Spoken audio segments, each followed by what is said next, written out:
toutes et à tous. Dans cette courte vidéo, je vais essayer de vous montrer étape par étape comment soumettre votre résumé pour le colloque international Nyangirika CINI 2026. Effectivement, plusieurs collègues, c'est majoritairement des doctorants, nous ont signalé des difficultés avec la plateforme de soumission CMT. Donc, je vais donc vous guider calmement depuis le site officiel cini.ml jusqu'à la validation finale de votre résumé. Et c'est l'occasion aussi de vous présenter la nouvelle version du site web. Lors de deux dernières éditions, le site officiel du colloque était cini.binstitute.org. Donc vous l'aurez remarqué cette année dans l'appel cini.ml. Voilà.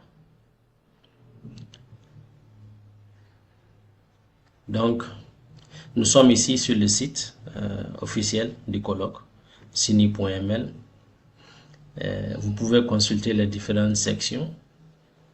Voilà, donc la présentation du colloque, dès la page d'accueil.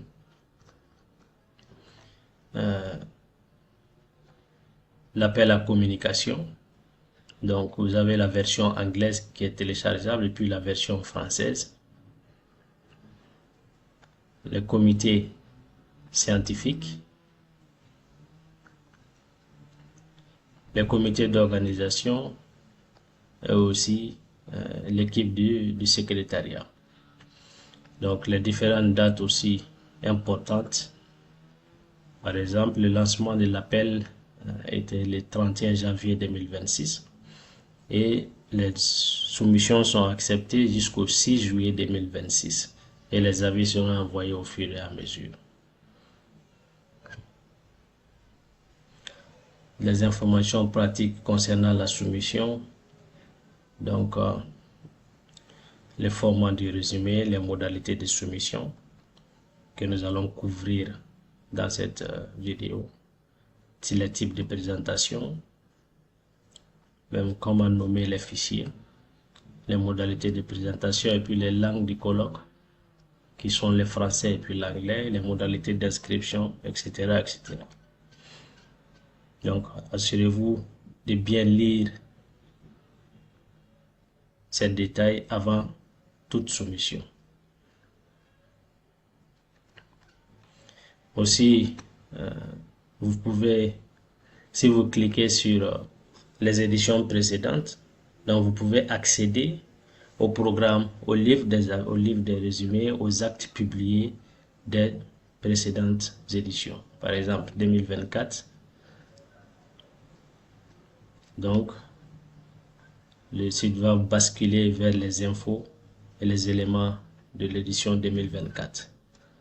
Donc, vous pouvez voir le programme complet de cette édition qui s'est tenu le 10 et 11 septembre 2024. Vous voyez les programmes, les différentes communications qui sont tout aussi cliquables. Donc, vous pouvez voir les résumés, les différents résumés qui ont communiqué. Vous pouvez voir les différents intervenants lors de l'édition. Voilà.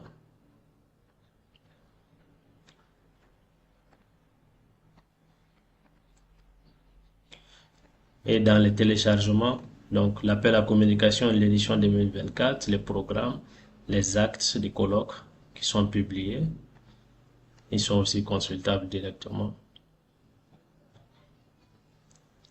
Donc vous avez les actes de l'édition 2024 qui sont là publiés, ainsi de suite. Donc on peut revenir toujours à l'édition en cours 26. Vous pouvez aussi avoir l'édition 2022.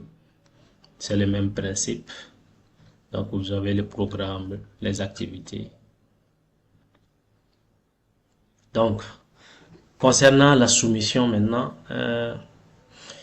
il est indiqué ici, donc, toute la soumission, que la soumission se fait exclusivement en ligne via la plateforme Microsoft CMT, ici. Donc, cliquez tout simplement sur le lien de soumission. Donc, d'abord, peut-être pourquoi ce choix? CMT, c'est une plateforme internationale de gestion scientifique qui est utilisée par des milliers de conférences à travers le monde. Donc, elle est développée et puis maintenue par Microsoft, ce qui garantit la sécurité, la stabilité et puis la conformité aux standards internationaux. Donc, nos maîtres le savent bien. Donc, chaque année, plus de 10 000 conférences et workshops utilisent CMT à travers le monde.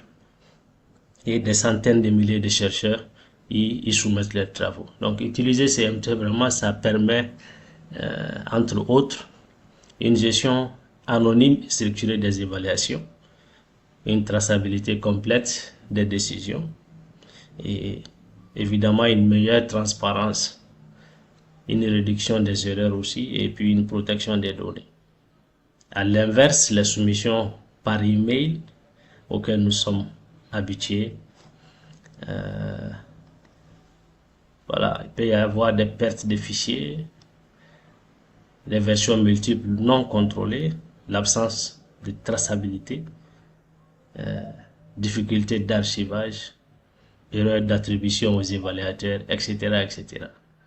Donc, l'idée vraiment, c'est que si nous voulons que le CNIC continue à évoluer et à se positionner comme un colloque scientifique international crédible, nous devons alors adopter les standards internationaux.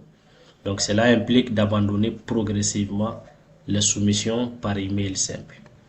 Donc CMT nous permet d'élever le niveau d'organisation et de professionnalisation du colloque, allant dans ce sens. Donc, si vous avez déjà un compte, il faut obligatoirement un compte pour faire la soumission. Donc, si vous avez déjà un compte utilisé pour une autre conférence, vous pouvez simplement vous connecter avec votre email et puis votre mot de passe. Si vous n'avez jamais utilisé CMT, c'est très simple. La page d'accueil va vous demander de vous inscrire. So you can register. Voilà. Donc, je vais cliquer sur le register ici.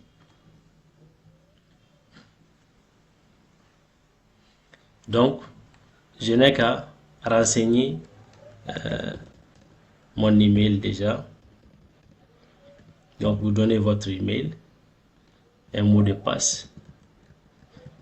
Et le mot de passe doit contenir 12 caractères. Donc, et il faut avoir comme requirement, nous avons une lettre, moins de lettres en minuscule, en majuscule, des nombres et des symboles. Et les symboles valides, vous avez la liste que vous pouvez, voilà. Donc au moins minuscule, majuscule, des symboles et des chiffres. Après, vous confirmez le mot de passe, votre prénom, le nom de famille, l'organisation, voilà, votre institution et puis les pays d'origine.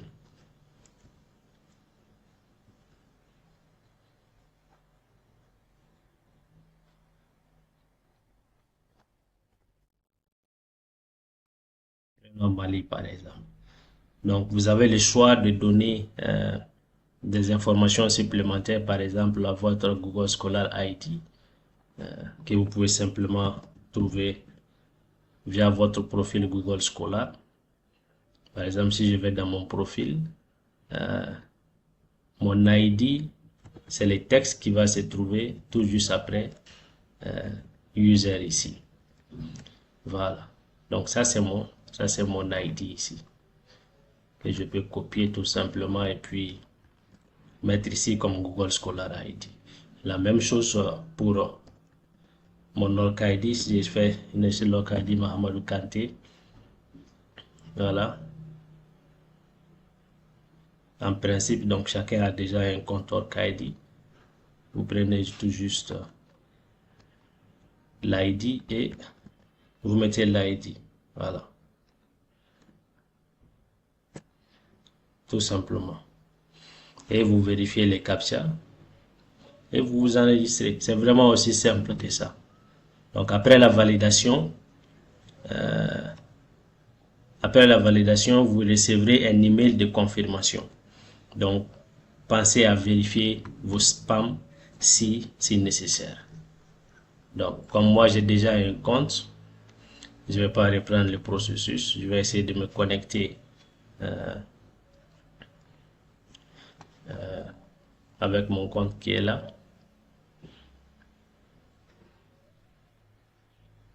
Donc, vous voyez la conférence qui est listée, mais là, je vais basculer. Si j'entre dans la conférence, je vais basculer comme en mode auteur. Bon, il y a déjà plusieurs soumissions. Donc, vous verrez dans votre dashboard quelque chose de similaire. Voilà. Et l'étape 1, c'est de create a new submission. Donc, je vais cliquer sur créer une nouvelle soumission.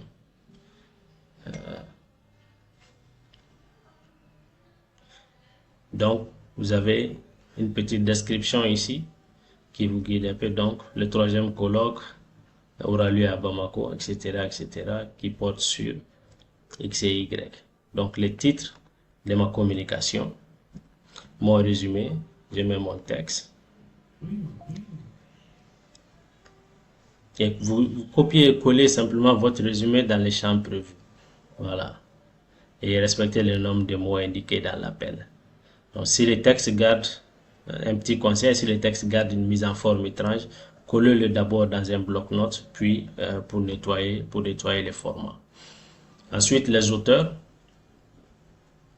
Donc, si le texte, les auteurs, ajoutez tous les auteurs dans l'ordre souhaité. Vous serez listé comme premier auteur et vous pouvez ajouter d'autres évidemment. Donc, vous donnerez l'email de la personne, son prénom, first name, et puis son nom, son institution, et puis les pays, et vous ajoutez. Vérifiez attentivement l'affiliation et l'orthographe dans les prénoms et puis les noms, puisque c'est ce qui sera utilisé dans les actes, voilà, et puis dans les livres des résumés. Ensuite, vous devez choisir la thématique, les différents axes. Donc, vous choisissez l'axe. Vous avez la possibilité de donner votre propre choix, autre. Si parmi les 7, ça ne colle pas. Voilà. Donc, et ensuite, les fichiers. Comme cela avait été indiqué ici. Donc, nommer comme ceci ici. Si c'est une communication ou bien si c'est un poster. Et elle doit contenir ces différentes informations. Voilà. Donc, vous téléchargez les fichiers depuis votre ordinateur ou bien vous la faites glisser tout simplement. Donc, je peux choisir un fichier. Les mots-clés, indiquer les mots-clés demandés, donc 5 à 8 mots-clés. Et vous choisissez le type de présentation, orale ou bien si c'est un poster. Et si vous allez présenter en ligne ou bien en présentiel. Voilà. Donc la validation finale, avant de cliquer sur Submit ici, réalisez tout attentivement. Voilà. Vraiment, pour être sûr que tout est au complet. Et une fois soumis, vous recevrez automatiquement un email dans la seconde qui suit la confirmation. Voilà. Donc, si vous ne recevez pas cet email, cela signifie tout simplement que la soumission n'est pas finalisée. Les erreurs fréquentes, voilà, c'est souvent remplir tous les champs et ne pas cliquer sur le bouton final Submit. Donc, oubliez d'ajouter un co-auteur, par exemple, dépasser le nombre de mots-clés demandés, ou bien utiliser un email incorrect. Voilà, donc. Et surtout, n'attendez pas la dernière minute pour faire pour faire votre soumission. Voilà. Et pour ceux qui vont directement venir sur CMT, sans passer par les liens directs pour le CINI, vous voyez le nombre de conférences qui est listé ici. Donc, vous pouvez juste rechercher CINI ici, dans la liste des conférences. Voilà. Et là, vous voyez International Young Vicante Conference 2026. Voilà.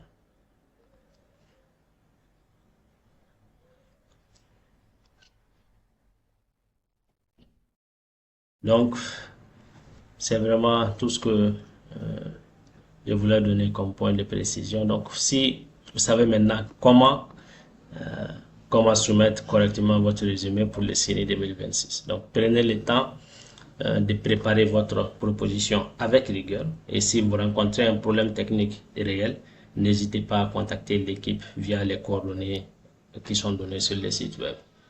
Et nous attendons vos propositions avec beaucoup d'intérêt. Et à très bientôt pour le CINI 2026.